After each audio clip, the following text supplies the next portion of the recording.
Do you want me to share the screen? Just we are waiting. Okay.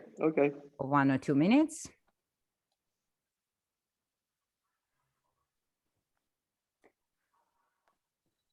Добрый день, дорогие друзья, дорогие коллеги. Рады вас приветствовать. К сожалению, снова в офлайн формате, но зато у нас сегодня есть возможность послушать лекцию очень интересного докладчика, профессора Университета Феррары, заведующего кафедрой пародонтологии Леонардо Тромбелли. Он с удовольствием поделится своим клиническим опытом, ответит на все наши вопросы, поэтому немножечко скрасит это локдауновое утро. Мы сейчас ждем несколько минут, чтобы все участники вебинара присоединились. Пока мы ждем, напоминаю, что этот вебинар у нас проходит при поддержке компании botiss biomaterials, производителя костно-пластических материалов и барьерных мембран. Всю информацию о продукции вы можете найти на нашем сайте, а также в наших соцсетях и на YouTube-канале ProImplant by Стомус. Кроме того, на нашем сайте www.stomus.ru вы можете найти программу мероприятий, которые у нас состоятся в ближайшее время и в виде вебинаров, и в виде онлайн-мероприятий. И также мы надеемся, что все-таки мы сможем проводить и мероприятия в обычном режиме, ну, конечно, с предъявлением QR-кодов. Поэтому заранее озаботьтесь, получите QR-коды, и мы ждем вас в ноябре на семинары учебного центра Стомус. So, and now we can start. We are ready. Мы готовы начинать. Let me activate the audio. Good. So do you want me to share the screen? Are we ready to start? Okay. Let me share the screen with you. Okay.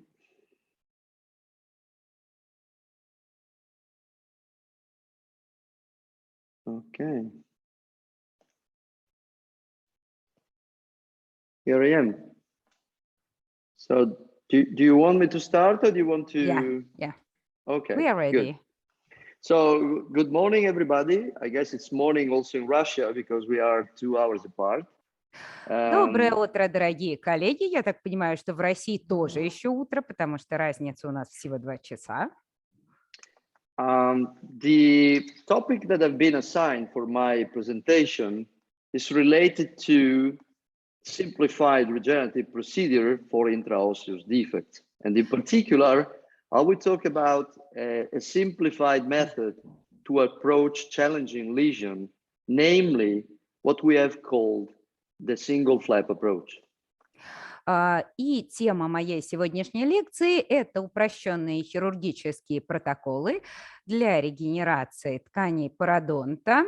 Я буду говорить о том, как сделать операцию проще, а именно как выполнить так называемую операцию одного лоскута. But before starting, let me acknowledge somebody. And first of all, I wish to thank botiss biomaterials for this kind of opportunity. It's really a pleasure for me to share my experience with the audience that you have put together. Ну и прежде чем я начну свою лекцию, я хотел бы сказать огромное спасибо компании botiss biomaterials, благодаря которой я сейчас могу делиться с вами своим клиническим опытом. And the second thanks that I want to give is to acknowledge the great job that I made with these guys here that you can see, Roberto Farina, who is Associate Professor of Oral Surgery. А во-вторых, я хочу поблагодарить своих коллег. В первую очередь Роберто Фарина, моего ассистента профессора. Luigi Minenna, who is a part-time faculty who has greatly contributed to the clinical materials that you will see. Доктора Миненна, который также внес огромный вклад в исследования по материалам, которые вы позже увидите. And last but not least, Anna Simonelli, who's contributed to put all the material together and who is one of the major persons that have contributed to the scientific support to the surgical procedure. Ну и, конечно же, Анну Симонелли, которая помогала мне во всех моих научных исследованиях, помогла собрать, систематизировать материалы и внесла огромный вклад в мои научные работы. Well, having said that, let me know, I think that nobody knows where Ferrara is, and I live and work in Ferrara, where I teach at the university. I'm running a research center for more than 20 years. Многие даже не знают о существовании такого города, как Феррара, и где он находится, а вот я живу и работаю там, и преподаю в университете Феррары уже более 20 лет. And since nobody knows where Ferrara is, let me give you some idea. You know where Italy is. You can see this geographic map of Europe. Ну, чтобы вы примерно представляли себе, где находится Феррара, для начала посмотрите, где находится Италия. So we can focus on the northern part of Italy, I guess you are familiar with. And if you take into consideration the trip that you can take from Florence to Venice with a fast train, well, I must tell you Посмотрите на that северную часть Италии. Если вы путешествуете на поезде из Венеции во Флоренцию, well, Ferrara is midway. Феррара как раз посередине этого пути. And there are many reasons why you are, let's say, taking a train from Florence to Venice, you may consider a stop by Ferrara. The first one is that Ferrara is a UNESCO World Heritage City. Поэтому в следующий раз, когда вы будете путешествовать из Венеции во Флоренцию, выйдите в Ферраре, посетите этот город. И есть несколько причин, почему вы должны посетить его. Во-первых, потому что этот город охраняется ЮНЕСКО. And so we are full of history and beautiful architecture as well as art. В нашем городе множество памятников архитектуры, культуры. And we are one of the oldest universities in Italy. А главное, здесь находится один из старейших университетов в Италии. And the second reason why you want to stop by is because starting from 2022, we have a in diagnosis and treatment of periodontal and peri-implant diseases that we call the 4P, for perio. So it's a postgraduate program for proficiency in periodontology. Вторая причина, по которой вы можете посетить Феррару, это то, что со следующего года здесь стартует очень интересный курс для стоматологов по пародонтологии, курс повышения квалификации, который мы называем 4P. So you are more than Программа для стоматологов по пародонтологии. Postgraduate Program for Proficiency in Parodontology. 4P. So you're more than welcome to apply if you consider to spend 2 years in Italy. Поэтому мы вас приглашаем. Проведите прекрасные 2 года в Италии. Having said that, let's go into a more focused approach and let me phrase what is this course about. Так о чем же мы сегодня будем говорить? And basically, we will be tackling the issue of deep intraosseous defects. And the reason why we want to focus on these challenging lesions is that this particular type of condition of let's say, impairment of the anatomy of the periodontal tissue is a relevant component of the stage 3 for periodontitis patient. И сегодня мы будем говорить о глубоких внутрикостных дефектах, почему мы уделяем такое внимание именно этим поражениям, потому что именно такие дефекты обычно встречаются при 3-4 стадии патологии пародонта. Well, if you are familiar with the recently published in 2018 staging and grading approach to a periodontitis patient, в 2018 году была опубликована классификация, которая позволяет оценить выраженность и степень развития патологии пародонта. you can clearly see that in stage 3 and stage 4, which are the advanced form of periodontitis, если мы обратим внимание на 3-ю и 4-ю стадию развития патологии, которая соответствует очень выраженному пародонтиту, these periodontitis patients always show a complexity which encompasses the presence of vertical bone loss of greater than 3 millimeters. мы увидим, что у таких пациентов всегда присутствует убыль костной ткани в вертикальной плоскости более чем на 3 мм. So in other words, when we are facing an advanced case of periodontitis, unavoidably, we will be faced to treat this type of lesion. Поэтому, если мы имеем дело с выраженной патологией пародонта, мы так или иначе встретимся с вертикальными дефектами костной ткани и будем вынуждены как-то их компенсировать. And now, if you want to recall the clinical practice guideline in periodontitis that have been published recently in 2021, which I contributed to. В 2021 году были опубликованы новые клинические рекомендации по ведению пациентов с патологией пародонта. Я также был среди авторов этих рекомендаций.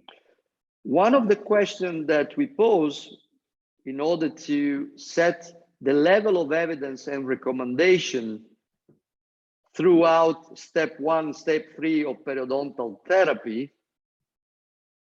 И один из вопросов, которые мы должны себе задать, когда мы планируем лечение при различных стадиях заболевания, is the question that you can easily read, and which is, what is the adequate management of a residual deep pocket, residual meaning following non-surgical phase of treatment, when this deep pocket is associated with an intrabony defect, which means a lesion that has at least 3 millimeters of intraosseous component.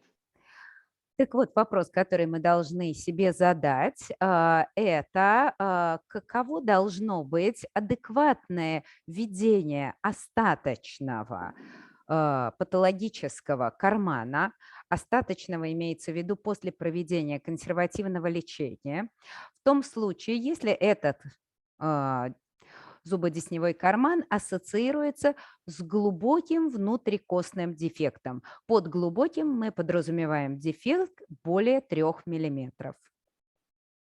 And the answer to this question, based on the available evidence, is that the recommendation to treat teeth with residual deep pockets associated with intrabony defect 3 millimeters or deeper with periodontal regenerative surgery. So in other words, periodontal regeneration is the option, the ideal option to deal with the lesion that you can see over here on the left-hand side. И на основании исследований и проанализированных данных был сделан вывод о том, что методом выбора введения лечения таких пациентов является регенеративная хирургия. То есть дефекты глубиной более 3 мм необходимо как-то заполнять. So, having said that, we need to establish what are the clinical endpoints of a regenerative procedure. In other words, when we are tackling with this type of lesion, with a deep pocket associated with at least a 3 mm deep intraosseous lesion, what are we aiming at when treating this lesion? При этом очень важно понимать, к каким клиническим результатам мы стремимся. Если исходно у нас имеется внутрикостный дефект глубиной более 3 мм, мы должны прекрасно понимать, к чему мы стремимся, проводя лечение, какой должен быть результат хирургического вмешательства. Because number one, we want to restore the histologic and clinical attachment. Histologic meaning that instead of having this huge lesion with this lacking of bone and supportive bone, we want to restore the 3 components of the missing attachment apparatus, namely new cementum, new bone, and new periodontal ligament linking the 2 mineralized tissues. При этом мы не просто хотим заполнить дефект, мы хотим гистологически и клинически восстановить зубодесневое прикрепление, а именно восстановить 3 компонента опорно-удерживающего аппарата зуба: цемент, периодонтальную связку и кость. We want also to close the periodontal pocket, meaning that the residual probing depth needs to be 4 mm or less. Мы также стремимся к уменьшению глубины карманов. Глубина в этом случае должна быть не более 4 мм. In fact, when we have put together this condition into a simplified composite outcome measure that we recently published on Journal of Periodontology, В журнале пародонтологии в 2020 году мы опубликовали результаты исследования, в котором как раз представили вот эти клинические результаты. in this publication, we established that to have a successful treatment, we need to have a relevant clinical attachment level gain and at the same time, a pocket closure. Relevant clinical attachment gain meaning at least 3 mm of regain of what we have lost due to the inflammatory periodontal disease, and as pocket closure, a residual pocket at the end of our procedure of 4 mm of less. This is what we have considered a successful treatment. В результате было сформулированы задачи лечения как восстановление зубодесневого прикрепления и уменьшение глубины патологических карманов. Зубодесневые карманы должны быть не более 4 мм, а увеличить объем зубодесневого прикрепления мы планируем на 3 мм. Именно это считается успешным результатом лечения. The reason why we consider this composite outcome as a successful is that when we achieve this condition, as you will see in these particular cases, this is a case treated with a single flap approach with a resorbable membrane plus a bone substitute.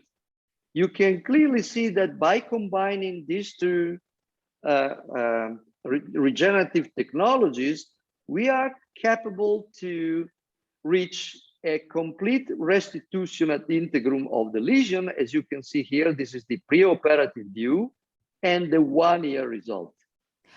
В данном случае мы рекомендуем одномоментно проводить регенерацию кости и пластику мягких тканей. Это так называемая методика одного лоскута, которая позволяет за одно хирургическое вмешательство уменьшить объем дефекта, то есть увеличить объем кости и при этом уменьшить глубину патологических карманов. Здесь вы видите состояние до и после лечения.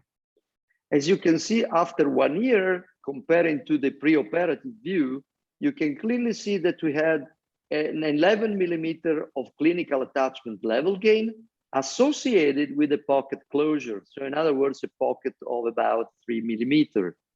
If this is the case, you see that after 11 years, the condition remained completely stable, provided that a correct and adequate supportive periodontal care is ensured.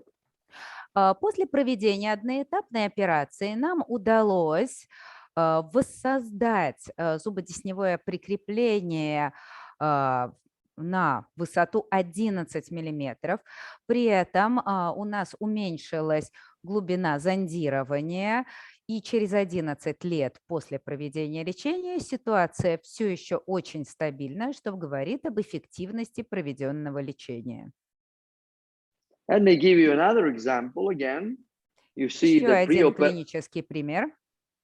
Again, that has been treated with a combination of a biological agent and a graft biomaterial. Здесь мы использовали комбинацию костно-пластического материала и биологического агента. If after 1 year, you see, we are dealing with this type with clinical condition with the complete remineralization of the osseous lesion and the residual probing of a 3 millimeter. Через год мы видим заполнение дефекта, хорошую минерализацию костной ткани и уменьшение глубины зондирования. You see that basically these results can be easily maintained up to 11 years. И такой результат может сохраняться в течение 11 лет. So combining the fact that we have gained a substantial amount of bone, periodontal ligament, and cementum associated with a residual pocket, let's say sulcus of 3 millimeter, basically these two conditions may ensure the long-term stability of our results. Мы заполнили дефект, воссоздали зубодесневое прикрепление, периодонтальную связку, цемент, кость, уменьшилась глубина зондирования. И если все это происходит, мы можем быть уверены, что результат будет стабилен в течение многих лет. So let me go into more details and outline the course. So in the very first part of the course, I will show you the added value of the single flap approach. So this simplified procedure that we have published back in 2007. And in the second part, I will tackle the issue of regenerative device that is more appropriate when using this type of surgical access. Ну и для начала я расскажу о том, какие преимущества дает методика одного лоскута и каким образом она выполняется, какой доступ мы делаем. So let's start with the added value of the single flap approach, meaning that I want to here strengthen the fact that we are not just dealing with a surgical procedure, but I want also to reinforce the concept that this surgical procedure is based on biological principles that are in turn related to wound stability. Говоря о преимуществах методики одиночного лоскута, я хотела бы подчеркнуть, что метод этот основан на биологических принципах, и именно это позволяет добиться очень высокой стабильности.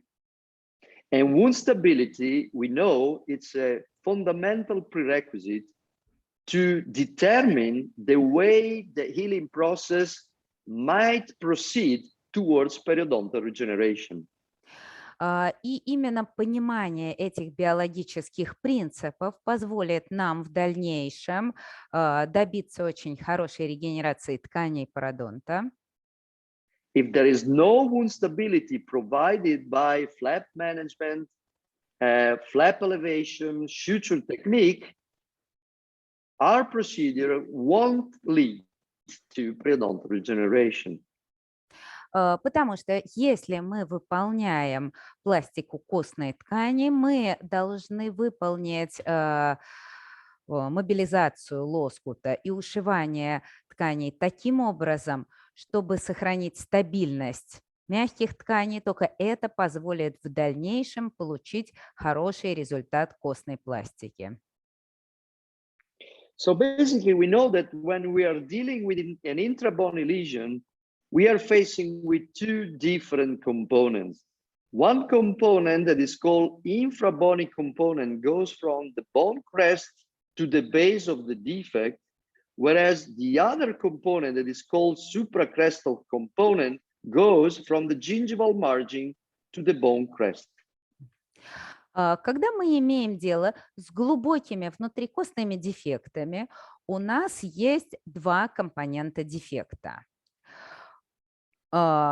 Подкостный, внутрикостный, который идет от вершины альвеолярного отростка до основания дефекта, и надкостный, который идет от вершины мягких тканей, от вершины слизистой до вершины альвеолярного отростка. These two components are equally important because the infrabony component relates to the effectiveness and predictability of the regenerative procedure. So in other words, it's the one that we are facing with when we want to apply the appropriate regenerative technology to restore here bone, cementum, and periodontal ligament. При этом очень важно восполнить оба эти участка дефекта, проработать их, потому что когда мы работаем в подкостной части дефекта, внутрикостной части, нам очень важно предсказуемо заполнить эту часть дефекта. However, also the supracrestal component is of paramount importance because this relates to the amount of soft tissue that may ensure primary closure and wound stability. So in other words, the great majority of our surgical procedure is devoted to maintain this delicate component in order to make sure that everything is tightly closed and ensure a condition for periodontal regeneration. Однако не стоит забывать о супракостной части дефекта, потому что именно объем мягких тканей, именно форма лоскута позволят в дальнейшем хорошо перекрыть зону аугментации, добиться стабильности мягких тканей, и это станет основой для оптимальной регенерации кости. So basically, when we are approaching an intraosseous lesion with the conventional type of surgical procedure, namely like the modified Whitman flap or the Kirkland approach, as you can see here with this paramarginal incision, you will end up with this type of condition. You are cutting with an internal bevel incision here and here. And at the end, when you have elevated the buccal and palatal flap, you will end up with the elimination of this delicate part of the tissue, which may ensure the closure of your infrabony lesion. Раньше классически предлагались методики выполнения так называемого парамаргинального лоскута, причем лоскут предполагалось отслаивать и с вестибулярной, и с небной стороны, что в дальнейшем приводило к повреждению очень нежной ткани в этой области, и в дальнейшем это не очень хорошо отражалось на регенерации. So it's paramount importance that during our surgical procedure, we cannot eliminate or disturb, even disturb this delicate component of the surgical procedure because this supracrestal soft tissue represents a key element to ensure primary closure as well as wound stability. Мы же стремимся к тому, чтобы максимально сохранить мягкие ткани над дефектом, потому что это тот самый супракристальный элемент дефекта, который позволит нам в дальнейшем обеспечить стабильность мягких тканей и позволит добиться хороших результатов регенерации. So please don't touch it. Пожалуйста, не трогайте никоим образом эти ткани. So, because if you eliminate this, you may have proper access for root and defect debridement. However, at the end, when you are closing back the flap to its original condition, you will end up with an inadequate primary closure of the interdental area. Конечно, если вы откинете лоскут подобным образом, вам будет очень легко получить доступ к корню зуба, очистить корень зуба, но с другой стороны, когда вы будете ушивать слизистую, вы не получите оптимальной стабильности мягких тканей. The result of this is that if you compare the preoperative view with the postoperative view following tissue maturation phase, is that we have achieved pocket closure, meaning a reduction of the probing depth. But unfortunately, as you can see here, we have a limited amount of remineralization of the pre-existing defects. А в результате вы получите вот такую клиническую картину. У нас уменьшилась глубина зондирования, но дефект мы не заполнили, костная ткань не сформировалась. And on the other hand, if you put this lesion after healing under the microscope, you can see that this remineralization is characterized histologically by a limited amount of bone regeneration, which is again confined to the base of the defect, whereas the great majority of the interface with the previously exposed root surface healed by means of a long junctional epithelium. И если вы посмотрите на гистологические срезы, вы увидите, что в области основания дефекта у вас присутствует костная ткань, в то время как вся остальная поверхность корня контактирует с мягкими тканями. Это эпителиальное прикрепление. So that's why in the literature, starting from Takei in 1985, going towards the more recent years, different surgical procedures have been developed in order to maintain the soft tissue wall over the defect. This is, for instance, the modified papilla preservation technique that was published by Sandro Cortellini, or if you are in the more narrow space with a tiny papilla, this is the simplified papilla preservation technique. Поэтому последние годы все исследователи разрабатывали методики, которые позволяют сохранить супракристальный компонент мягких тканей. И вот здесь вы видите методику сохранения зубодесневого сосочка профессора Кортеллини.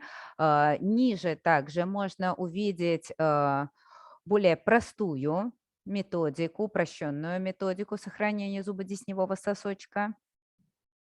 As you can see, in both these procedures, the papilla is detached from the base of the defect and it's enclosed on the palatal flap.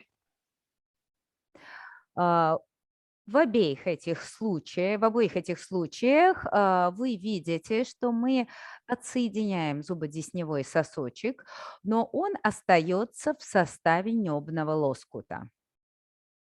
So in other words, even though you see at the end of the procedure, the papilla is replaced back to its original position by reaching the interdental primary closure, nevertheless, this papilla has been damaged due to the fact that it's being elevated from its vascular supply. В этом случае нам удалось после операции выполнить репозицию зубодесневого сосочка, однако за счет того, что в процессе операции он так или иначе смещался, зубодесневой сосочек все равно повреждался. Because you have to remember that any time you elevate the flap, you are disturbing the vascular support to the flap, leading to the fact that the incision line, that is the weakness part of our system, is, somewhat impaired in the vascular supply. Потому что вы должны прекрасно понимать, что каждый раз, когда вы отслаиваете ткани, когда вы делаете разрез, вы нарушаете кровоснабжение лоскута, потому что, проводя разрез, вы пересекаете сосуды. That's why in 2005 we have introduced a simplified and also biological-oriented surgical approach. Поэтому в 2005 году мы предложили упрощенную методику регенерации, которая основывалась на биологических принципах. And since we published here, you see, in 2007, we published the very first cases, a series of cases that have been treated by elevated one flap only, particularly and mainly on the buccal side. И в 2007 году мы выполнили серию операций, и по результатам этих операций сделали публикацию, в которой демонстрировали отслоение лоскута только с одной стороны. And as you can see, there are key characteristics of the single flap approach, as you can see from this short video. Number one, it's Вот an envelope основные flap. характеристики упрощенной методики. An envelope flap which is a limited mesodistal extended. Then we elevate a buccal or lingual flap, a full thickness flap, only depending on the defect morphology. It's more towards the buccal, we elevate the buccal. It's more toward the lingual, we elevate the lingual. But we leave the interproximal soft tissue intact in order to do all the surgical procedure without touching this situation here, this bulky tissue here. Выполняем разрез и отслаиваем лоскут либо в сторону преддверия, либо в сторону неба, в зависимости от морфологии дефекта. При этом обратите внимание, что мягкие ткани над дефектом у нас сохраняются. And as you can see here, although we have left this papilla untouched, it's not elevated, so there is no disturbance to the vascular supply, we were capable to ensure proper access for debridement of the root surface, elimination of the root biofilm, and also the degranulation of the defect. Таким образом, мы одновременно сохраняем анатомию мягких тканей и сохраняем их кровоснабжение, и при этом получаем хороший доступ к поверхности зуба для удаления биопленки, грануляционных тканей и зубных отложений. So to summarize, it's an envelope flap without releasing incision.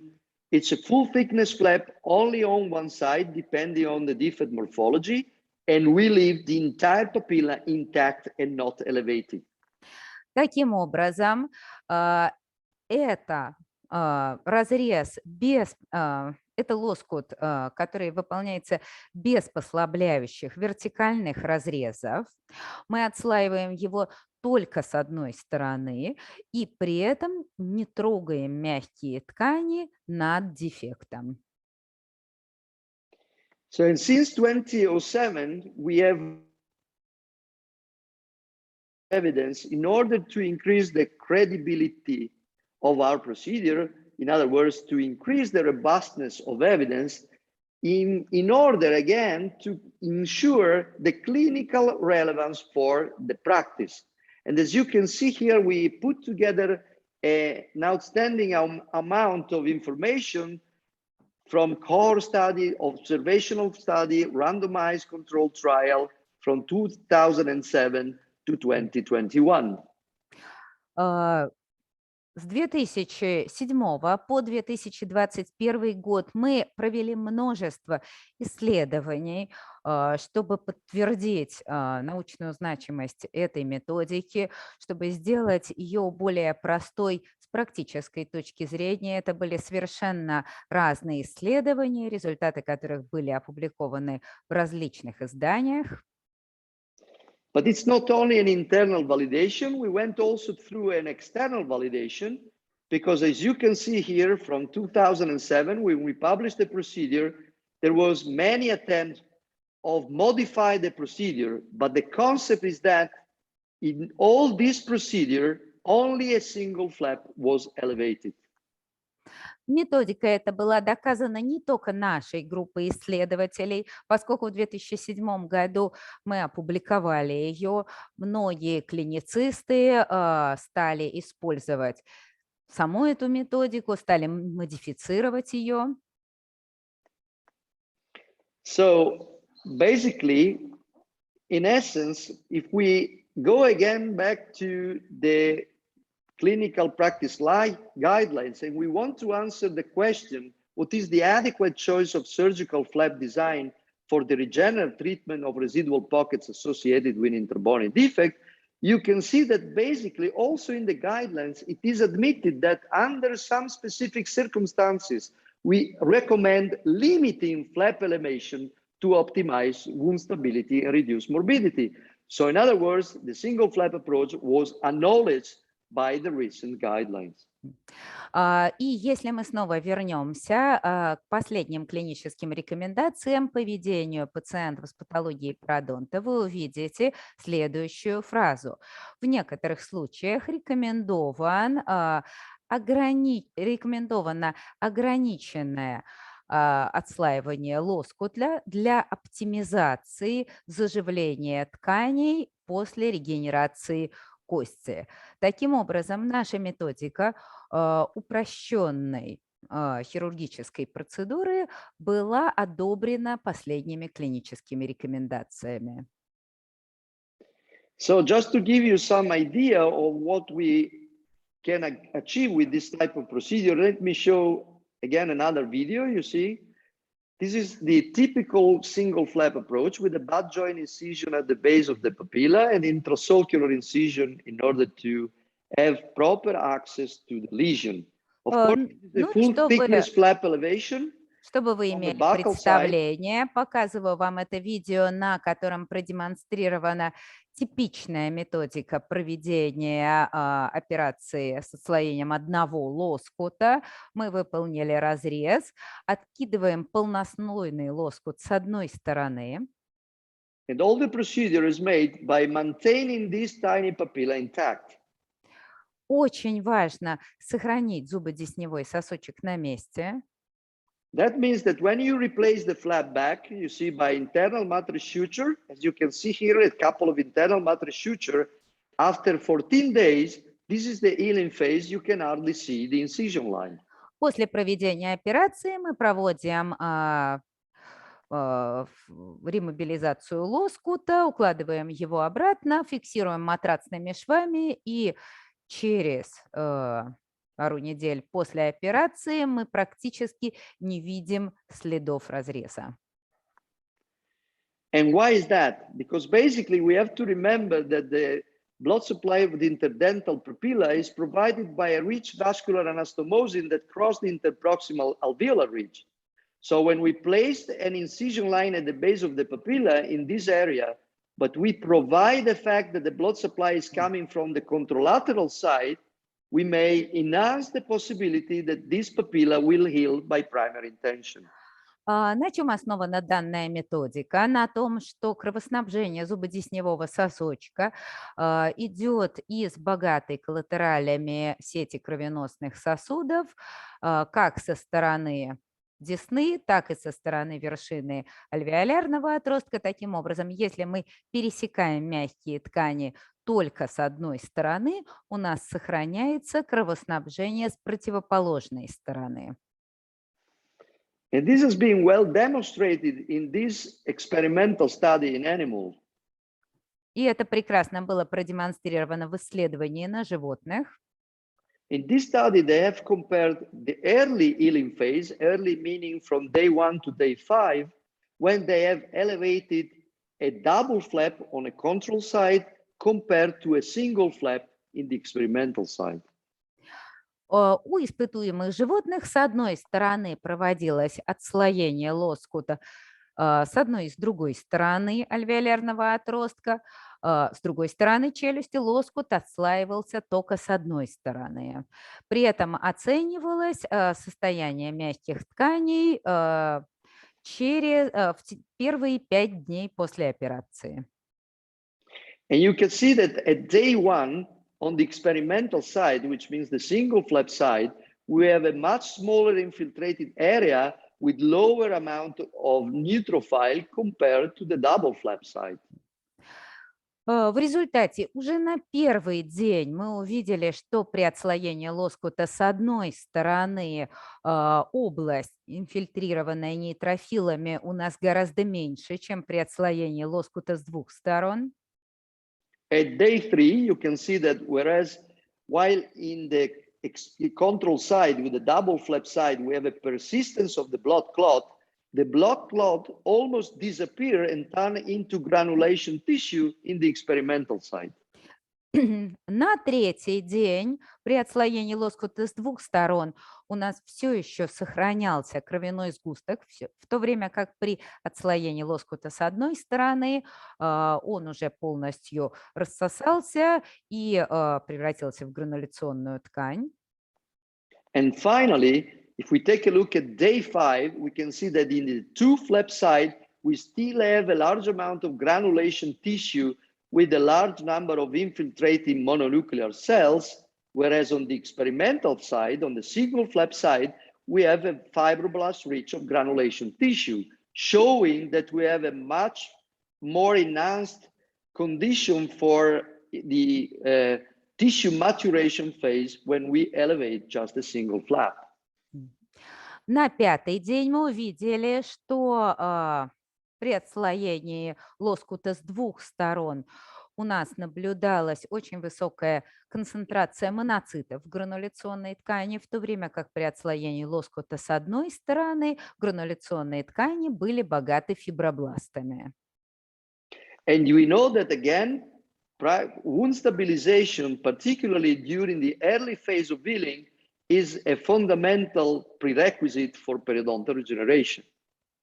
А вы понимаете, что именно стабильность тканей в первые дни после операции является залогом стабильности тканей и хорошего результата костной пластики? Let me give you some clinical examples that were performed in our research center.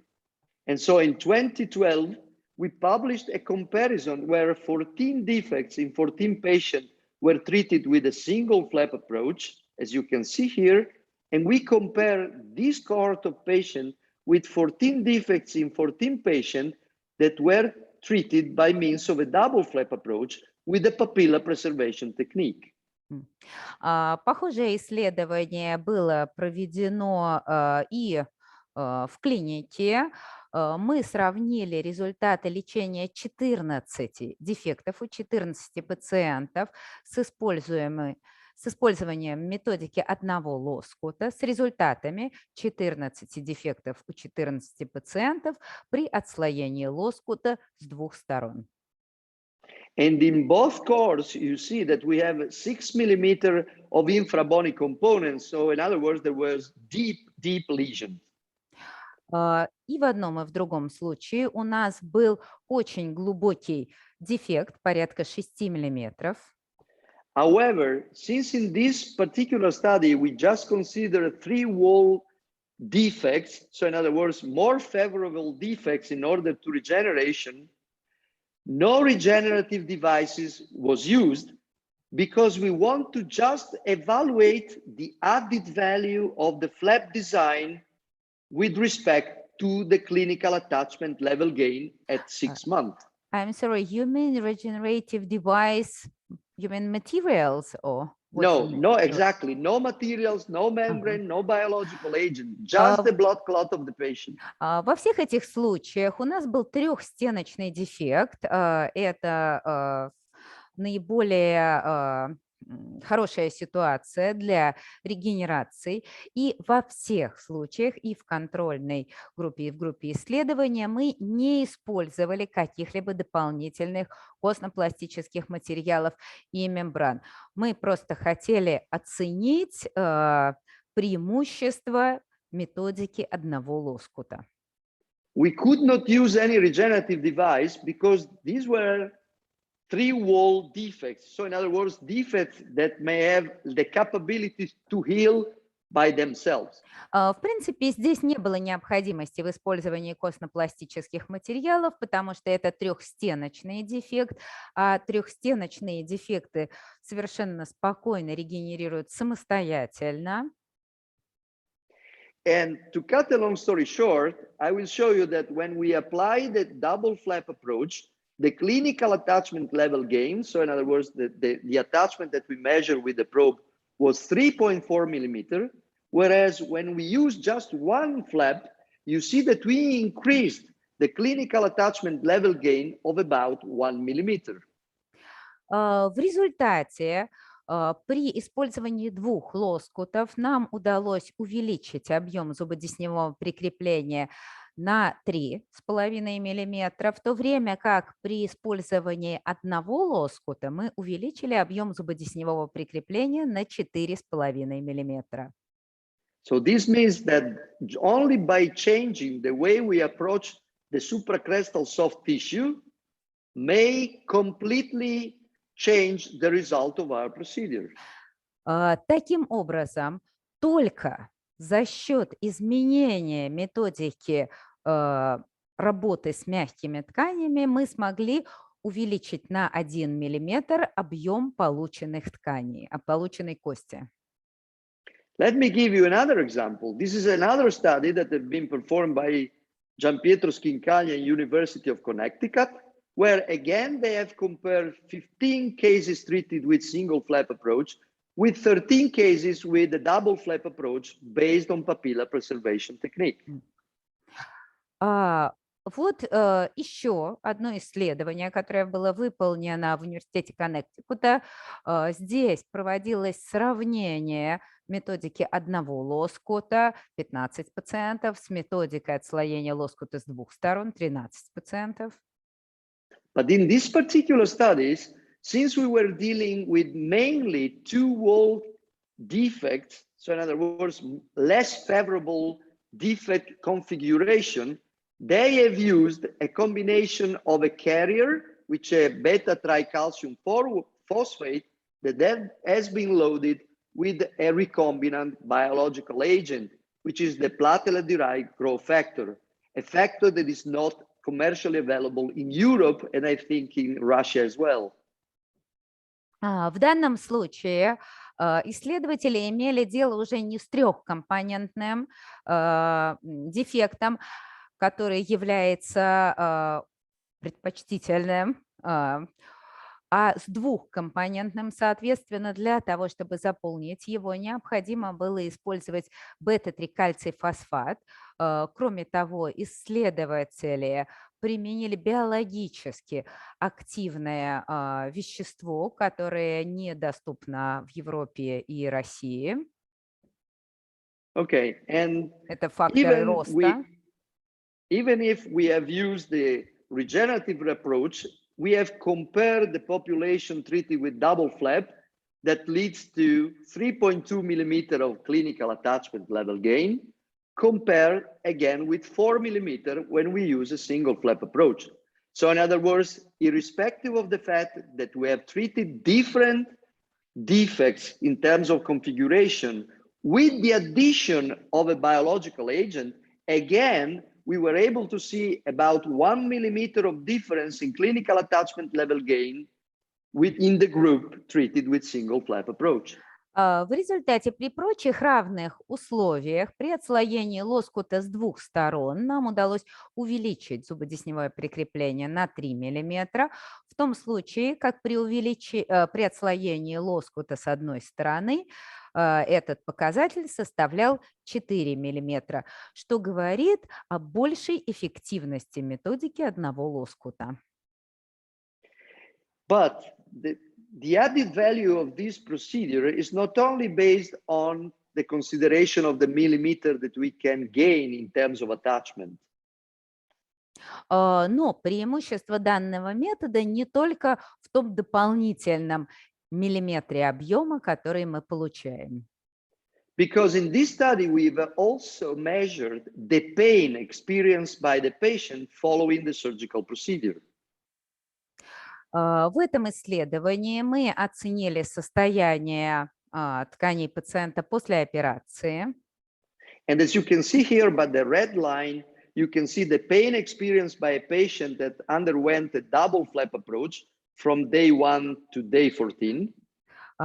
Мы также оценивали самочувствие пациента, и красным здесь отмечено болевые ощущения пациента после отслоения лоскута с двух сторон. And please note the difference that we have when we apply the single flap approach concept. You can clearly see that particularly during the first 3 days post-operatively, we have a substantially less amount of pain experienced by. Обратите внимание на то, что субъективные болевые ощущения пациента после отслоения лоскута с одной стороны значительно меньше, особенно в первые 3 дня после операции. Этот показатель отличается. For those who are not familiar with this level, with this VAS scale, I must tell you that this level of pain is the one that the patient experienced following a non-surgical scaling and replaning.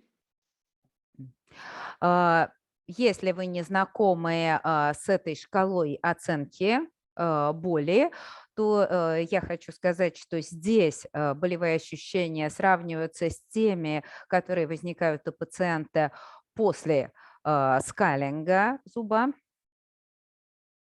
So in other words, you can clearly see that by applying the concept of single flap approach, we may not only increase the clinical performance, but also the patient may benefit from this condition. Таким образом, мы видим, что мы не только улучшаем биологическое состояние тканей, но и создаем больший комфорт для пациента, уменьшая болевые ощущения. But let's go for the $1 million question, which is how would you decide to access a deep intraosseous lesion by a single flap approach? Ну, а теперь вопрос на $1 миллион. Каким образом мы принимаем решение, где сделать доступ к внутрикостному дефекту, с какой стороны? And the reason why I want to tackle this question is because people usually tends to believe that this single flap approach may be applied just to a minority of lesions. Почему я делаю акцент на этом вопросе? Потому что многие врачи считают, что методику одного лоскута можно использовать, но только в очень ограниченном количестве случаев. Whereas I'll show you that the single flap approach has become not only in my hands, but also in the hands of the great majority of clinicians in Italy, the standard of care. Я хочу продемонстрировать вам, что методика одного лоскута стала не только в моих руках стандартом выполнения операции, она также работает в руках множества докторов в Италии. Let me give you some example. Of course, when we are dealing with this deep intraosseous lesion, we need to open a flap to remove the biofilm from the root surface, because the surgical procedure needs to achieve a thorough root surface instrumentation and defect debridement. There is no regeneration if we leave some biofilm behind. В первую очередь надо понимать, что если мы имеем дело с глубокими внутрикостными дефектами, мы обязательно должны очистить поверхность зуба, удалить биопленку, удалить отложения, потому что пока мы полноценно не очистим поверхность зуба, мы не можем ожидать регенерации тканей. Also, we know that we need to apply the proper regenerative device without any problem. Также нам может потребоваться введение дополнительных материалов, и мы должны сделать это с очень хорошим доступом. Having said that, of course, this is just because with these two conditions, we may achieve what we said, the two clinical endpoints, pocket closure and substantial clinical attachment level gain, even in challenging defects such as this one. And this is the preoperative and postoperative view. Только если мы очень тщательно выполним все этапы лечения, мы сможем добиться тех клинических результатов, о которых мы говорили. Восстановление зубодесневого прикрепления и уменьшение глубины зондирования. Это возможно даже в очень сложных случаях. So basically, if we go through a two-dimensional periapical radiogram, we cannot establish the number of bone walls, the severity of the intrabony component, as well as the buccal lingual extension. No way to determine on a 2D X-ray. Если мы работаем с традиционными двухмерными рентгенограммами, мы не можем в полной степени оценить количество стенок у дефекта, объем этого дефекта, особенно в вестибулолингвальной плоскости, вестибулооральной плоскости. So what can we do? How should we apply fancy technology, a CT scan or whatever? Мы можем использовать новые технологии, компьютерную томографию. Not at all. Just keep calm and probe. Можно сделать гораздо проще и просто хорошо провести зондирование. So in other words, when you're tackling with this type of lesion, just try to use a UNC15 probes, which is a 20 euros instrument. Вам не нужны дорогостоящие методы диагностики, вам потребуется обычный пародонтологический зонд за 20 евро. And you can combine the information coming from your 2D radiograph with the bone sounding. Bone sounding meaning that you are going through the gingival tissue down to the bone crest in order to establish the bone configuration. Вы берете обычную рентгенограмму и совмещаете у себя в мозгу картину с обычной рентгенограммой с результатами зондирования. При этом вы зондируете до основания дефекта. So this is a very basic procedure that the dental students have taught. So UNC15, you probe through the gingival tissue down to the bone, and then you create exactly how the outline of the bone crest is made, both from the buccal side and then shifting to the palate. Это самая классическая процедура, которой учат студентов. Разметка пародонтологической карты. Вы берете пародонтологический зонд 15 миллиметров и начинаете с помощью этого зонда проводить зондирование в нескольких точках. And at the end, you will see that after this exercise, you will clearly see how the lesion is made before opening any flap.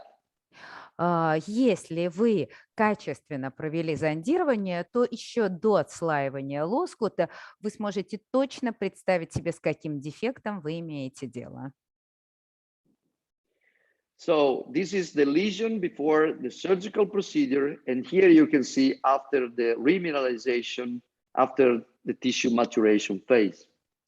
Вот так выглядел дефект до начала лечения, а на второй фотографии дефект после регенерации. And this was treated by guided tissue regeneration principle.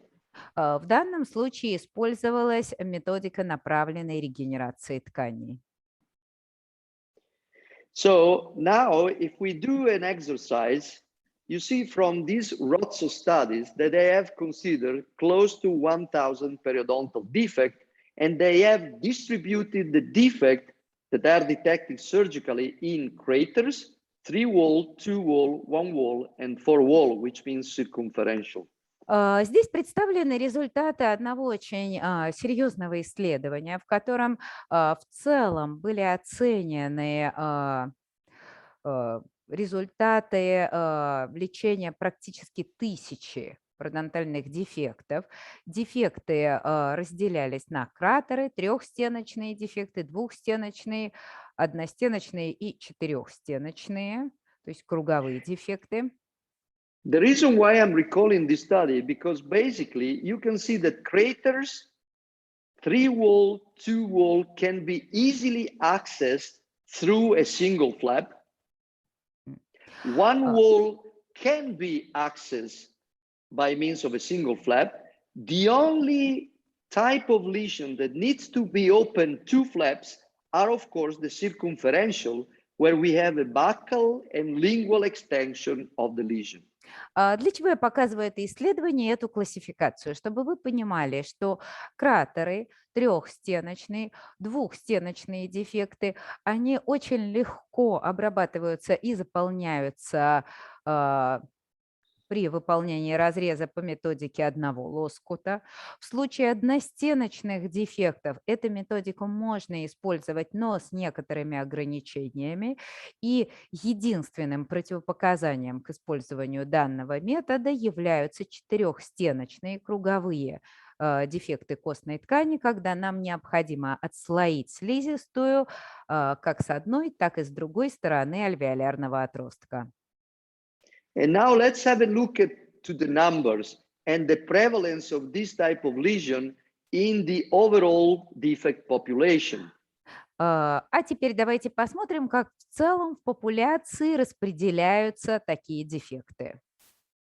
And you can see if we put together the craters, 50%, the 3-wall, 11.3, the 2-wall, and also the 1-wall defect that can be accessed by means of the single flap. Таким образом, если мы суммируем показатели для кратеров 2-стеночных и 3-стеночных дефектов, мы получим практически 70% случаев, когда рекомендована методика одного лоскута. You can see that up to 90% of the defects may be accessible by a single flap approach.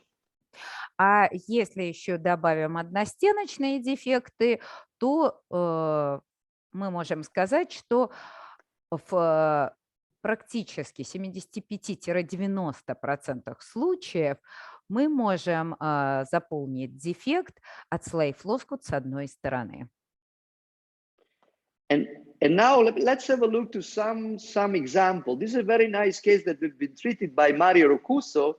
You see there's a huge lesion on the distal aspect of the central incisor that have been opened with the papilla preservation technique according to тканей.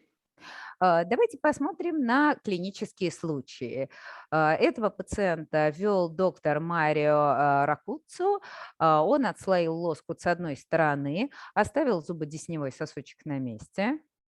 And this is a lesion that had been treated by me, exactly the same type of lesion, a 1-2-wall defect located on the distal aspect of this central incisor. А вот аналогичный случай, который вел я. I'm sorry, and in previous case, the previous doctor, Mario Roccuzzo, what method he used? Is the double papilla preservation technique according to тканей. So he Прошу elevates a double прощения, flap. в первом случае у доктора Марио Роккуццо лоскут отслаивался с 2 сторон. Второй случай, абсолютно аналогичная ситуация. Мой пациент, я отслоил лоскут только с одной стороны.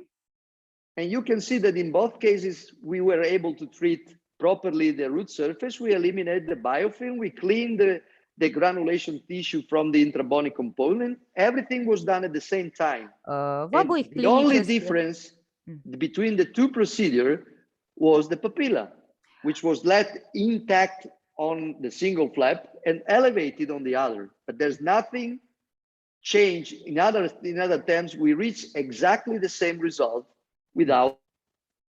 В обоих клинических случаях мы выполнили полноценную очистку поверхности корня, использовались одни и те же инструменты, одни и те же материалы. Все было сделано абсолютно идентично, за исключением того, что в первом случае доктор отслаивал зубодесневой сосочек, я же оставлял его интактным. Let me give you another example that was made by Roberto Abundo. He approached this lesion that extended on the palatal aspect, as you can see here, by means of a simplified papilla preservation technique. Вот еще один клинический случай, выполненный Роберто Абундо. В данном случае отслоение лоскута с одной стороны для того, чтобы обработать дефект с небной поверхности. So in other words, he elevated two flaps. Но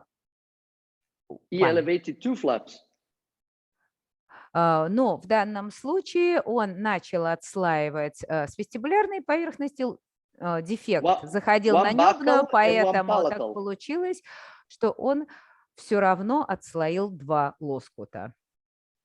Okay. But if you take a look at the lesion here, you can clearly see that we have a buccal bone wall that is more coronal with respect to the palatal bone wall. Однако, если мы посмотрим на дефект в небной проекции, мы увидим, что вестибулярная стенка сохранилась гораздо лучше, чем небная. And as you can see here, I should have seen exactly the same thing by elevating just a palatal single flap. И, в принципе, если бы было выполнено отслоение лоскута только с небной поверхности, мы бы получили точно такой же доступ к дефекту. So in other words, the only reason why we have to elevate two flaps, at least in my practice, is when we are tackling with a large defect with a buccolingual extension, as you can see here in this cuspid, that needs to be open two flaps. Поэтому, с моей точки зрения, единственным показанием к отслоению двух лоскутов являются выраженные дефекты с большой протяженностью в вестибулооральном направлении, доступ к которым нам нужен обязательно и с одной, и с другой стороны. Только тогда мы отслаиваем слизистую с двух сторон. Using a deproteinized bovine bone, like the cerebrum, используем депротеинизированную кость по типу материала церебон. Используем костно-пластический материал церебон, используем барьерную мембрану, ушиваем мягкие ткани. And this is the way it heals following 2 weeks. And this is before the guided tissue regeneration, and this is after. Рентгенограмма через 2 недели после операции, сравнение рентгенограмм до лечения и после. So to summarize, only when we have this huge defect, you may possibly have the need to solve this defect by means of a double flap approach. Таким образом, еще раз, единственным показанием к отслоению слизистой с двух сторон являются очень выраженные протяженные дефекты. But now I have a question for my outstanding translator. And the question is, what have all these defects in common?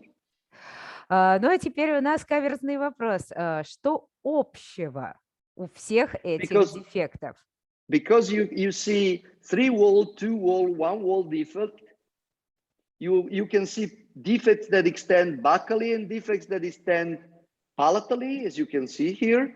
You can see basically defects in the interior area and posterior area, defects in the lower jaw and the upper jaw. Мы видим совершенно, казалось бы, разные дефекты на верхней челюсти, на нижней челюсти, в переднем отделе зубного ряда, в боковых отделах зубного ряда, двухстеночные, трехстеночные. Что у них общего? So, and what have all these lesions in common? Что общего у этих дефектов? I will answer for you. так и быть, отвечу на этот вопрос. Because all these defects were accessed by single flap approach. Все эти дефекты удалось полноценно очистить и заполнить при отслоении всего лишь одного лоскута. So despite of the fact that we have a wide heterogeneity of morphology, of severity, whatever, you can see that all these defects were approached by leaving the papilla intact. Таким образом, дефекты все разные, а операцию мы проводим одинаково. Мы оставляем зубодесневой сосочек интактным. So the take-home message is that flap design and management should maximize conditions for wound stability. A surgical approach based on a single flap elevation enhances early wound healing, and when indicated, single flap leads to better regenerative outcomes than a conservative double flap design. Ну и вот основные выводы, которые хотелось бы сделать. Дизайн лоскута оказывает огромное влияние на стабильность ткани. Хирургический подход, основанный на отслоении лоскута с одной стороны, позволяет оптимизировать заживление тканей. И последний вывод – это то, что использование методики одного лоскута возможно в самых различных клинических ситуациях, и существует очень мало исключений, когда мы должны отслаивать два лоскута. And let's go to the second part, which is related to the use of regenerative device in combination with single flap approach. Ну и сейчас я хотела бы перейти к второй части лекции и немножко поговорить о материалах для регенерации, которые мы используем при методике одного лоскута. And here we have again to go back to the clinical practice guidelines. И здесь нам снова надо вернуться к клиническим рекомендациям. Because these are very important from a logistic and also technical reason. And the reason why I want to point it out this is that during the procedure, we have established what is the adequate choice of regenerative biomaterials for promoting healing of residual deep pockets associated with a deep intrabony defect. So in other words, the question was related, how should we treat this lesion? Потому что мы уже поняли, как получить доступ к дефекту, но мы также должны ответить на вопрос, как лечить этот дефект, как его заполнять, а именно, какие материалы мы будем использовать для заполнения дефекта.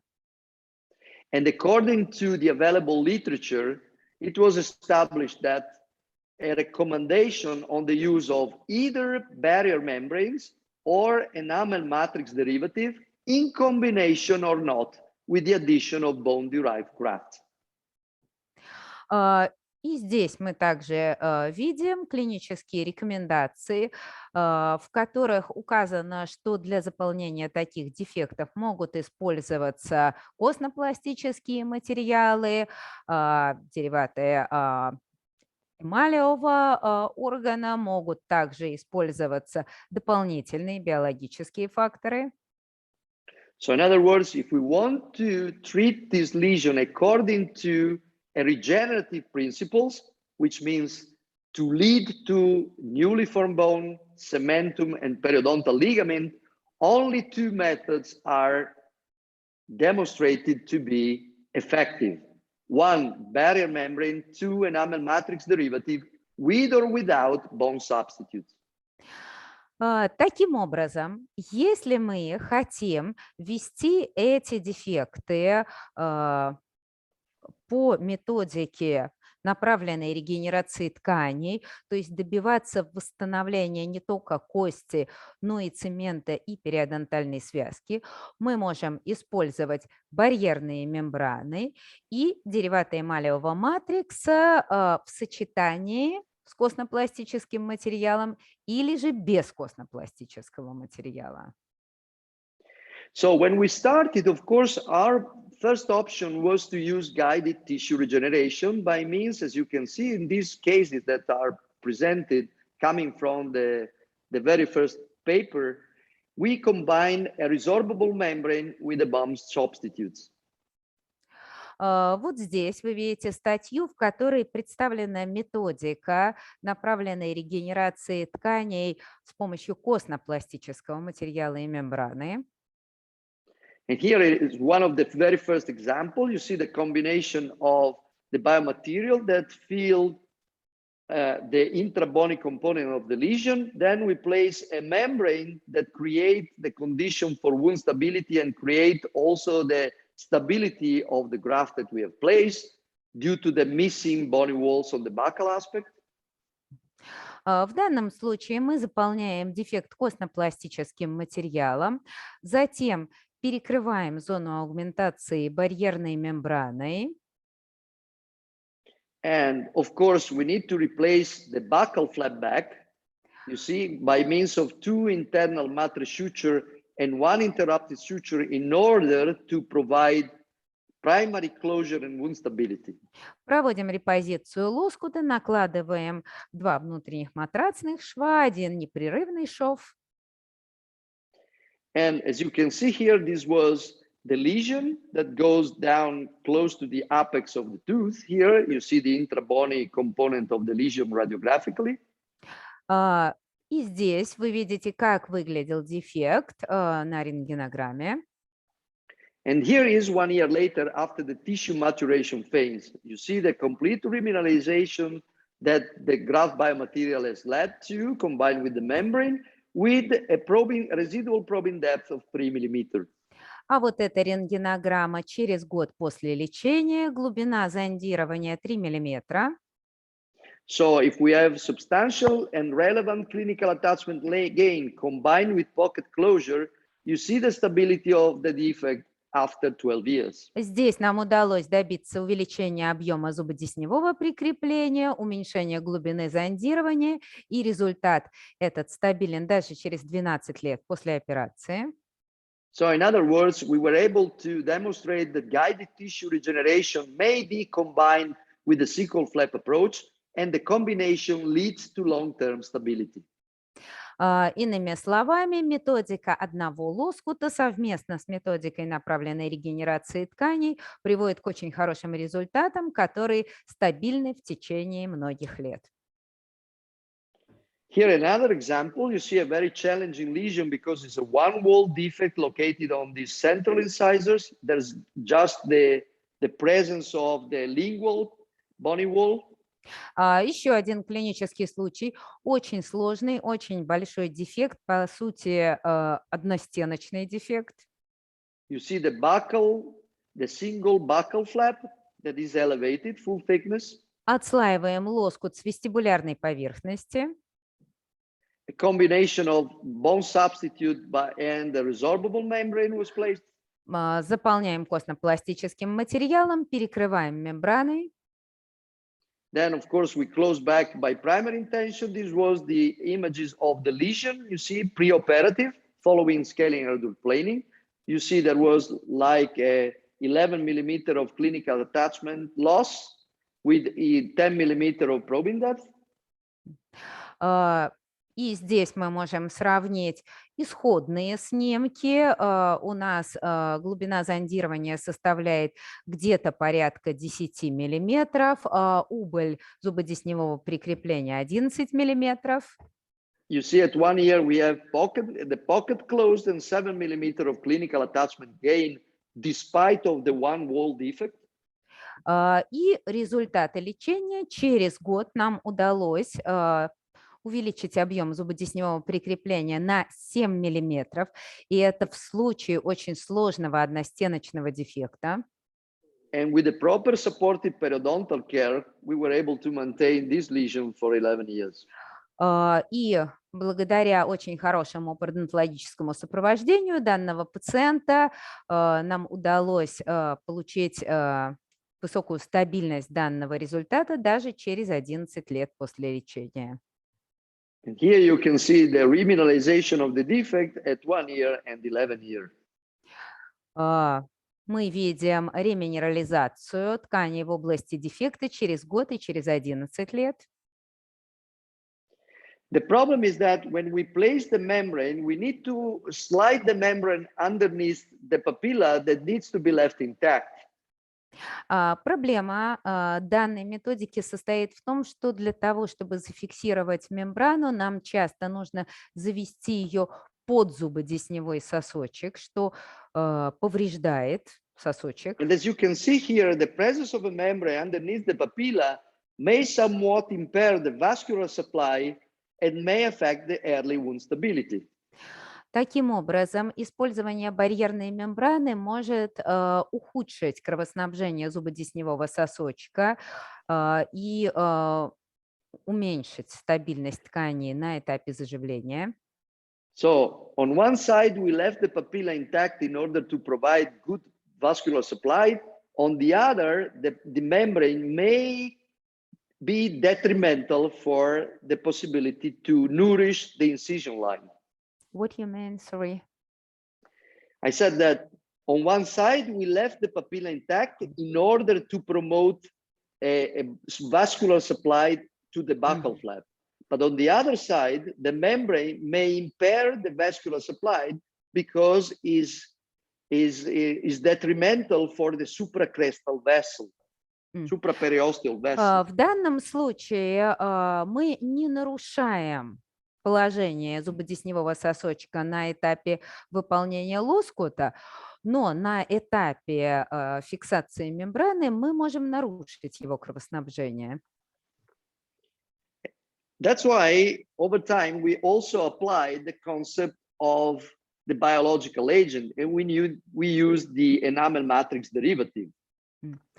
Поэтому мы с большим удовольствием используем дериваты эмалевого матрикса, это биологические агенты.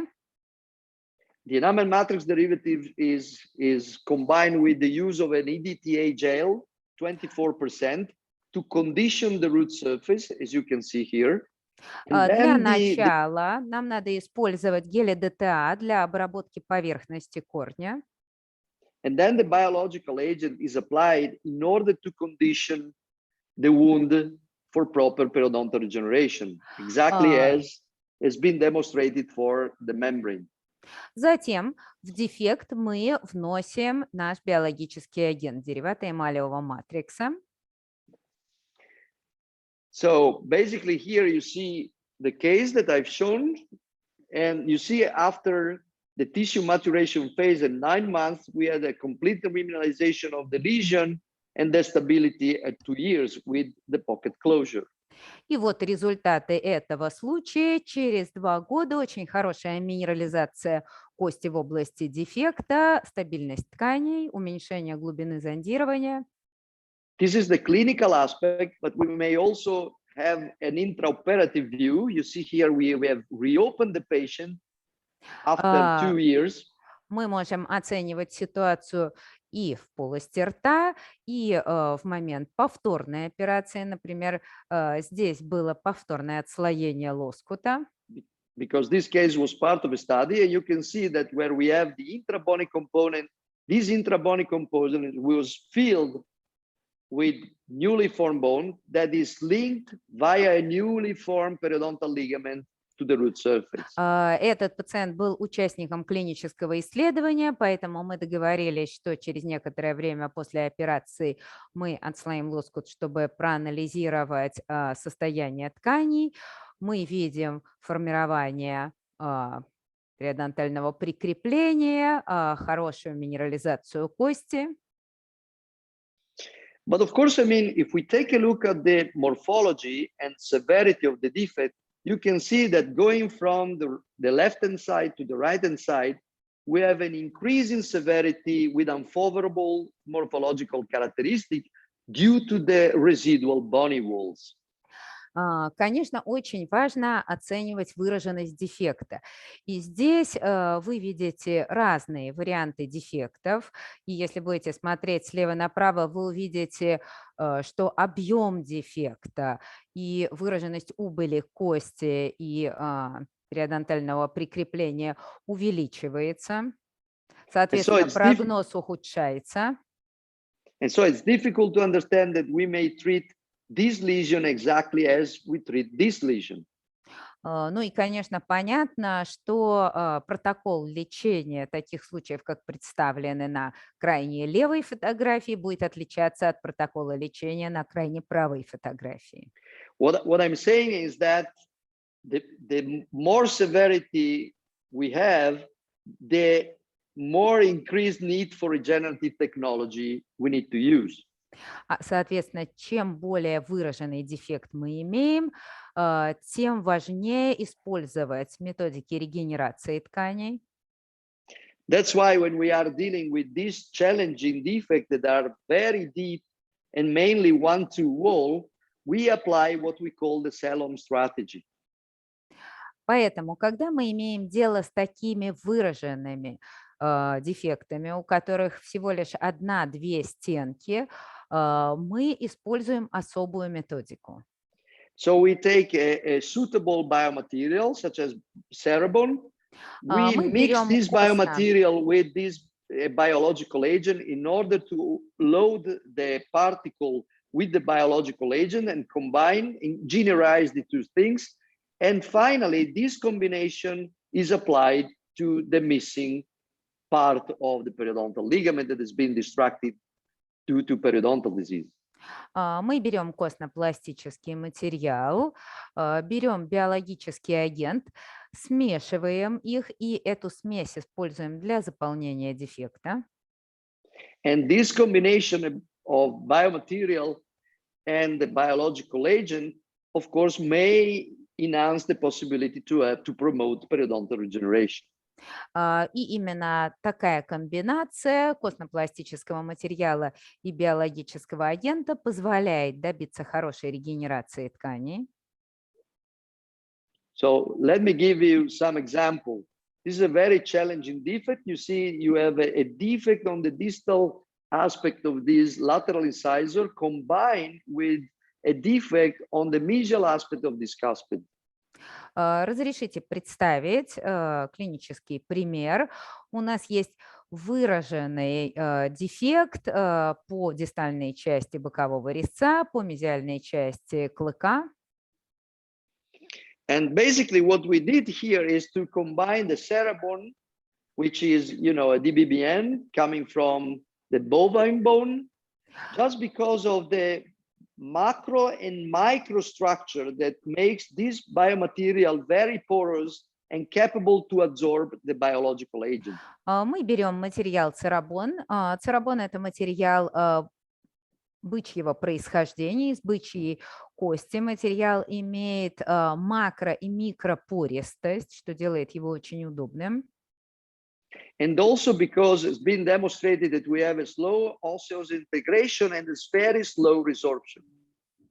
Материал обладает хорошей способностью к остовой интеграции и очень низкой резорбции. So what we did here is to provide a combination of the biological agent according to what I've called in 2006 the sandwich technique. Используем комбинацию материала церебона и биологического агента. В 2006 году я называла это методикой сэндвича. What is the sandwich technique? Basically, the sandwich technique is based on the fact that we are combining, you see, the two things, the biomaterial with the additional graft, because the additional graft may enhance blood clot stability. В чем заключается сэндвич? Мы сочетаем биологически активный агент с дополнительным костно-пластическим материалом, потому что костно-пластический материал обеспечивает лучшую стабильность кровяного сгустка. Number two, it may limit the flap collapse, which is particularly important if you are dealing with defects that are located in the aesthetic area. Препятствует коллапсу мягких тканей, что особенно важно в эстетически значимой зоне. Because this biomaterial may limit the interproximal recession. Использование этих материалов может ограничивать, уменьшать рецессию.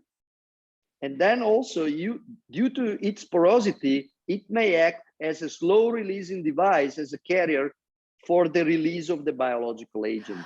Ну и, наконец, благодаря пористости этот материал может использоваться как прекрасный носитель, то есть в поры будет попадать биологически активный агент, который в дальнейшем будет постепенно выделяться.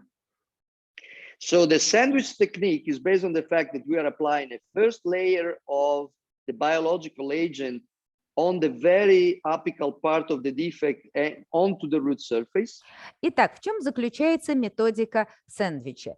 Первый слой биологически активного агента мы наносим на поверхность корня и на костную ткань в области основания дефекта. Then we place the EMD plus Cerebon to graft the intraosseous component. Of course, we have mixed the two things together at least 5 minutes prior to the implantation. Затем мы используем эндогенный церабон в сочетании. And finally, we apply a second layer of the biological agent to condition the supracrestal soft tissue. И третий слой – это опять биологически активный агент для оптимизации заживления супракристальных тканей. So this is basically, you see the lesion, the two lesions that are combined on the two aspects of these two teeth. Итак, вы видите дефект, который граничит с корнем зуба с одной стороны и корнем зуба с другой стороны. And you see at 6 months the complete pocket closure with no inflammation and the clinical attachment level gain of 6 millimeters on both sides.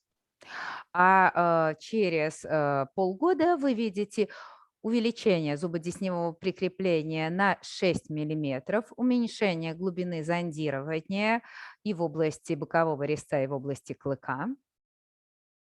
And due to the fact that this material is low resorbing, you see here immediately post-op, you see the radiopacity of the biomaterial of the cerebon here in place.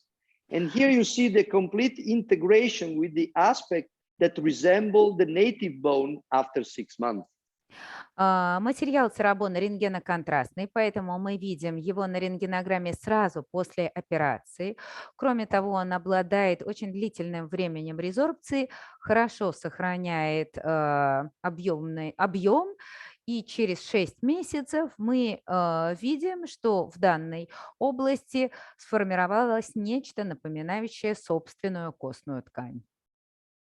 And here you see after 3 years, which we have observed an increased remineralization of the site and the limited graft remodeling.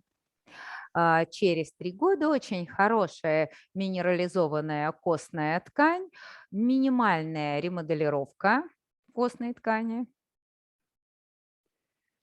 Let me give you another example with a different biomaterial, which is Max Resorb, which is a combination of beta-tricalcium phosphate and HA and hydroxyapatite. А вот здесь еще один клинический случай, где использовался другой материал, материал Max Resorb. Max Resorb представляет собой комбинацию бета-3-кальций-фосфата и гидроксилапатита. You see here that we use exactly the same sandwich approach. So the combination of the first layer of EMD. Мы используем точно такую же комбинацию костно-пластического материала и биологически активного агента, то есть методику сэндвича. Then the material was mixed with the EMD and placed into the intraosseous component of the lesion. And finally, a second layer of EMD was placed. Вначале эндоген, затем слой материала, затем он снова перекрывается материалом эндоген. And here you see the lesion prior to surgical procedure that goes down to the apex. И здесь вы видите дефект, который изначально у нас доходил до верхушки корня. And here you see, after the tissue maturation phase, the pocket closure that we have achieved, 8 millimeters of clinical attachment level gain. And since we have also combined a connective tissue graft, you see that we had an increase in gingival dimension, both in height and thickness, and the partial root coverage. But here you see the remineralization that is still incomplete after 9 months. Здесь вы видите результат лечения. Через 8 месяцев мы увеличили объем зуботесневого прикрепления на 8 мм. Для увеличения объема мягких тканей использовался свободный соединительно-тканный лоскут. В результате удалось добиться очень стабильной ситуации с уменьшением глубины зондирования. A wonderful case, you see the stability of the result you see the remineralization of the lesion, but still, as you can see here, we have already a incomplete remineralization due to the fact that this biomaterial may resorb a little bit faster with respect to cerebrum. В данном случае мы восстановили зуботесневое прикрепление, но вы видите, что у нас сохраняется небольшой дефект, и связано это может быть с тем, что данный материал резорбируется быстрее материала церебон и не обладает такой объемной стабильностью. And in essence, when we analyze the successful treatment based on at least 3 mm of clinical attachment gain combined with pocket closure, you see that the combination of the single flap approach with the enamel matrix derivative and the slow resorbing bone substitutes such as cerebon led to close to 80% of the resolution of the defect. Поэтому, если мы будем ожидать хороших клинических результатов, а вы помните, что хороший клинический результат – это увеличение зубодесневого прикрепления не менее чем на 3 мм и уменьшение глубины зондирования, глубина зондирования не более 4 мм, то в этом случае мы можем сказать, что использование методики одного лоскута с направленной регенерацией тканей, для направленной регенерации тканей мы применяем эмдогейн и нерезорбируемый костно-пластический материал, дает нам 78% успеха. So basically, to conclude my presentation with a take-home message, I should say that challenging intraosseous defects can be successfully treated with a combination of EMD and the slow resorbing graft biomaterial, such as cerebon. Ну и в завершение я хотел бы подвести некоторые итоги. Выраженные внутрикостные дефекты могут быть очень успешно заполнены благодаря комбинации биологически активного материала и нерезорбируемого костно-пластического материала церебон. And the combination between a graft biomaterial and the biological agent seems to be recommended, one, in presence of challenging 1-2-wall wide and deep intraosseous defects, and two, whenever the defect is located in the static sensitive area. Использование комбинации материала эмдогейн и нерезорбируемого костно-пластического материала церебон рекомендуется в следующих случаях, когда мы имеем дело с одностеночным или двухстеночным дефектом, в случае широких дефектов, а также в том случае, если дефект находится в эстетически значимой зоне. So with this, let me just give you some hints in order to, if you want to deepen your knowledge and competence, you may possibly rely on this book that we recently published for Quintessence International, whereas we have run also a very nice masterclass for osteocom. Here you will find all the details of the single flap approach and the regenerative procedure that you have seen today. И если вас заинтересовала эта методика, вы можете приобрести книгу, которая была опубликована в издательстве «Квинтэссенция», посвященная данной методике. Вы можете также посетить мастер-класс на osteocom. And with this, I want to thank you, first of all, my outstanding translator. You did a fantastic approach. I'm sorry, but I can't understand one single word in Russian, but I know but that you hope that it was correct. But I'm sure that everything went very smooth. I want to thank you, botiss, for this wonderful opportunity, and all of you that you have followed this webinar. So we have 10 minutes apart, and I'm open to your questions. Thank you very much. Что ж, на этом я хотел бы завершить, поблагодарить компанию botiss и Золтана Касапа за приглашение, поблагодарить переводчика. Ничего не понял, но надеюсь, что все было правильно. Сейчас у нас есть несколько минут, поэтому если у вас есть вопросы, с удовольствием на них отвечу. I'm just checking, but no questions yet. I think everything was clear. Now we need the next step. We need you to come to Russia for hands-on. Yeah, we are waiting. Sure, really. Absolutely. I will be pleased. This is also more than pleased. Thank you very much for the excellent lecture. And Lisa, of course, you know, all the compliments, what I told you in the beginning, now it's a fact. I told you that Thank you. an amazing job. So, and I think that the second or the next step would be, of course, when this situation will be this released somehow. Exactly. Then we would be more than happy to bring Leonardo to your lovely St. Petersburg. I mean, this is something extraordinary in the winter or in the summer. You know, it's really something amazing. And the Stomус will host you on the high class level. So, and let's pray that next year we can do some event with you there. Good. Thank you very much. I will be more than pleased. I've never been in St. Petersburg, so for me it will be a fantastic opportunity. And being with Lisa, with the translator, even more fantastic. So we are inviting you. So hope next time we will meet in St. Petersburg, and then we are looking forward to come to Ferrara. Okay, very good. You're more than pleased. Will be more than pleased to host you. Thank you. Thank you. Everyone. Thank you, guys. Have a good day. Bye. Ciao. Ciao. Ciao.